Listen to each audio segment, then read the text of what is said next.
کیا آپ خود کو اللہ کے عذاب سے محفوظ سمجھتے ہیں؟ کیا زمین ہمیشہ پرسکون ہی رہے گی؟ سورہ ملک کی یہ آیات انسان کو جھنجھوڑ کر رکھ دیتی ہے۔ بسم اللہ الرحمن الرحیم۔ اللہ کے نام سے شروع جو نہایت مہربان رحم والا۔ أَأَمِنْتُمْ مَنْ فِي السَّمَاءِ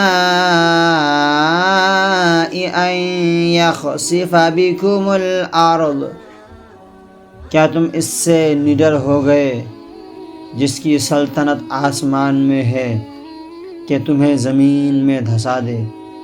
فَإِذَا هِيَ تَمُورُ، جب ہی وہ کانپتی رہے۔ انسان دنیا میں طاقت اور آرام پا کر خود کو محفوظ سمجھنے لگتا ہے، لیکن اللہ فرماتا ہے اگر وہ چاہے تو یہی زمین جو تمہارے قدموں کے نیچے ہیں ایک لمحے میں ہل سکتی ہے۔ زلزلے، طوفان اور آفات انسان کو یاد دلاتی ہیں کہ اصل طاقت صرف اللہ کے پاس ہے۔ ام امنتم من فی السماء ان یرسل علیکم حاصبا، یا تم نڈر ہو گئے اس سے جس کی سلطنت آسمان میں ہے کہ تم پر پتھراؤ بھیجے۔ فَسَتَعْلَمُونَ كَيْفَ نَذِيرٌ، تو اب جانو گے کیسا تھا میرا ڈرانا۔ اللہ کی پکڑ سے کوئی نہیں بچ سکتا۔ جب انسان غرور کرتا ہے اور اللہ کی نافرمانی میں حد پار کر دیتا ہے تو اللہ کی طرف سے عذاب آ سکتا ہے۔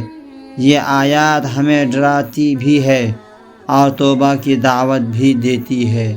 وَلَقَدْ كَذَّبَ الَّذِينَ مِن قَبْلِهِمْ فَكَيْفَ كَانَ نَكِيرٌ، اور بے شک ان سے اگلوں نے جھٹلایا تو کیسا ہوا میرا انکار۔ قوم عاد، ثمود اور دوسری قومیں بھی اپنے نبیوں کو جھٹلاتی تھی۔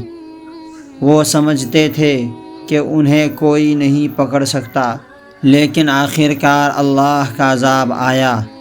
یہ آیات ہمیں نصیحت دیتی ہے کہ انسان غرور نہ کرے بلکہ اللہ کی طرف رجوع کرے۔